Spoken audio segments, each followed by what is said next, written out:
کہتا ہے کہ انہوں نے مرزا قادیانی سے مباہلہ بھی کیا ہوگا، میں نے پیر بہلوی صاحب کی شان میں کوئی کوتاہی تو نہیں کی۔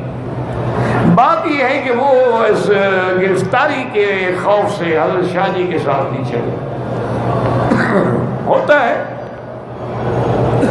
بعض تباہ بلد، آپ دیکھیں نا حضرت شاہ جی رحمۃ اللہ تقریباً 11 سال جیل کاٹی ہے، اب ہر عالم تو 11 سال نہیں کاٹ سکتا، اس لیے وہ فرماتے تھے بھی آدھی ریل میں کٹ گئی آدھی جیل میں کٹ گئی۔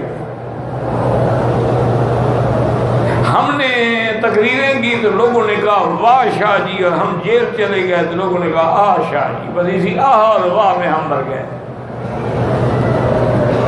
یہ ہر آدمی تو نہیں برداشت کر سکتا نا۔ کتنے لوگ ہیں علماء میں جن نے ایک دن کی بھی جیل نہیں کاٹی، اس کا معنی یہ تو نہیں کہ وہ عالم نہیں ہے یا بزرگ نہیں ہے، اور کتنے لوگ ہیں جن نے قربانیاں دی ہیں۔ اب دیکھیں کہ حضرت مدنی رحمۃ اللہ علیہ صرف اپنے استاد کی خدمت کے لیے جب ان کو مالٹا کی سزا دی گئی تو ساتھ چلے گئے، حالانکہ حضرت مدنی کو تو سزا نہیں تھی۔ انہوں نے کہا مجھے استاد کے سامنے جاؤ، وہ تو چاہتے تھے کہ نکلیں ہم سے۔ اتنی سخت مالٹا کی سزا سے بڑی تو کوئی سزا ہی نہیں تھی نا، عبور دریائے شور، جو وہاں گیا وہ گیا۔ یہ تو ان کی زندگی تھی کہ اللہ نے ان سے کام بھی دیا اور واپس بھی آ گئے۔